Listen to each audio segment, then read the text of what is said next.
आज आपण पाहूया 5 मेंबर्ड हेटेरोसायक्लिक रिंग्स. आता 5 मेंबर्ड ज्याच्यामध्ये 5 मेंबर्ड रिंग, क्लोज रिंग ज्याच्यामध्ये नायट्रोजन हा हेटेरो ॲटम असेल त्याला आपण पायरॉल म्हणतो. ज्याच्यामध्ये सल्फर हा हेटेरो ॲटम असेल त्याला आपण थायोफिन म्हणतो. ज्याच्यामध्ये ऑक्सिजन हा हेटेरो ॲटम असेल त्याला आपण फ्युरॅन म्हणतो. रिंग ही अशी 5 मेंबर्ड. आता आपण पायरॉलचं नॉर सिंथेसिस पाहूयात. नॉर सिंथेसिसमध्ये आपल्याला 2 गोष्टी खूप गरजेच्या असतात. एक म्हणजे अल्फा अमिनो कीटोन. अल्फा म्हणजे काय? ज्या पोझिशनला कार्बन C+O आहे त्याच्यानंतर येणारा कार्बन म्हणजे अल्फा कार्बन. हा कार्बन आपला अल्फा कार्बन आहे. अल्फा कार्बनला अल्फाला अमिनो, अल्फा पोझिशनला अमाइन ग्रुप. ठीक आहे. अल्फा अमिनो आणि हा कोणी कीटोन. इकडे C+O, इकडे R आणि हा इकडे R म्हणून RC+O. Alpha amino ketone.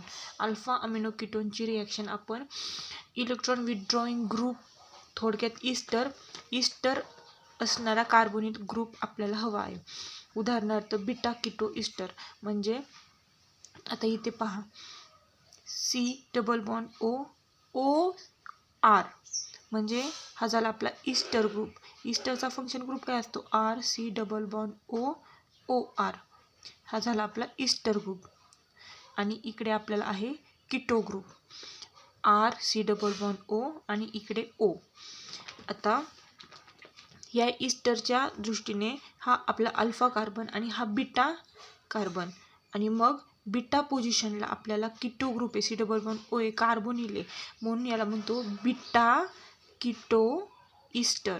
ठीक आहे. तर आता बीटा कीटो ईस्टर आणि अल्फा अमिनो कीटोन या दोघांची आपल्याला रिॲक्शन करायची. तर nitrogen has a lone pair आणि एक हायड्रोजन त्याचे इलेक्ट्रॉन्स देऊन निघून गेला. तर मग त्या लोन पेअरने ह्या कार्बनवर अटॅक केला. कार्बन हा इलेक्ट्रोफाईल असतो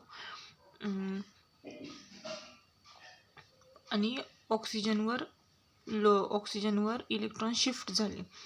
तर नायट्रोजनचा अटॅक इथे या कार्बनवर झाला म्हणून नायट्रोजन आणि या कार्बनमध्ये बॉन्ड बनला. आपण जे आहे ते बाकीचं आहे तसं लिहून घेतलं आणि नायट्रोजन आणि कार्बनमध्ये बॉन्ड दिला. आता इथं डिहायड्रेशन झालं, हायड्रोजन आला, ऑक्सिजन. हा एकदम ड्रायव्हिंग फोर्स आहे.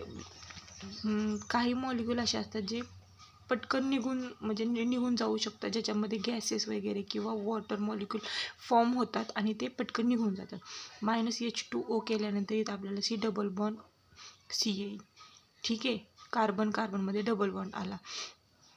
आता हा C+O आहे. आता ऑक्सिजन तर इलेक्ट्रॉन पुल करून घेतो स्वतःकडे, त्याच्यामुळे इथला कार्बन हा इलेक्ट्रॉन डेफिशियंट होतो. त्याच्यामुळे हा डबल बॉन्ड म्हणजे इलेक्ट्रॉन रिच, इलेक्ट्रॉन क्लाउड. मग हे या कार्बनवर अटॅक करणार, या दोघांमध्ये बॉन्ड बनणार, ऑक्सिजन शिफ्ट होऊन O- नंतर हायड्रोजनच्या प्रेझेन्समध्ये OH होणार. ठीक आहे. अशा पद्धतीने OH झाला. आता इथं पण हायड्रोजनची अवेलेबिलिटी आहे, इथे OH आहे, म्हणून हे दोघं वॉटर मॉलिक्यूल प्रोड्यूस करतील आणि इथे डबल बॉन्ड तयार करतील. ठीक आहे. तर इथे आपल्याला दिसत आहे त्या दोघांनी डबल बॉन्ड बनवलेला आहे. आता नायट्रोजन हा इलेक्ट्रॉन डेफिशियंट आहे, इलेक्ट्रॉन ओढून घेतो स्वतःकडे.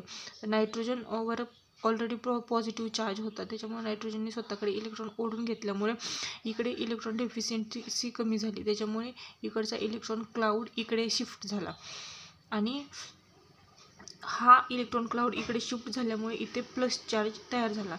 हायड्रोजनने स्वतःचे इलेक्ट्रॉन देऊन हायड्रोजन निघून गेला. ठीक आहे. तर अशा प्रकारे हायड्रोजन गेल्यामुळे इथे डबल बॉन्ड आला आणि हा डबल बॉन्ड इकडे शिफ्ट झाल्यामुळे ही आपली झाली 5 मेंबर नायट्रोजन कंटेनिंग रिंग, ज्यालाच आपण म्हणणार पायरॉल. तर अशा प्रकारे आपण पायरॉलचं फॉर्मेशन बनवलं आहे. याला म्हणतात नॉर सिंथेसिस. आणि 2 गोष्टी खूप महत्त्वाच्या आहे याच्यामध्ये. एक म्हणजे अल्फा अमिनो कीटोन आणि beta keto Easter. Alpha amino ketone आणि बीटा कीटो ईस्टर या 2 गोष्टी आपल्याला लर्न करून ठेवायच्या आहेत. ठीक आहे. थँक्यू.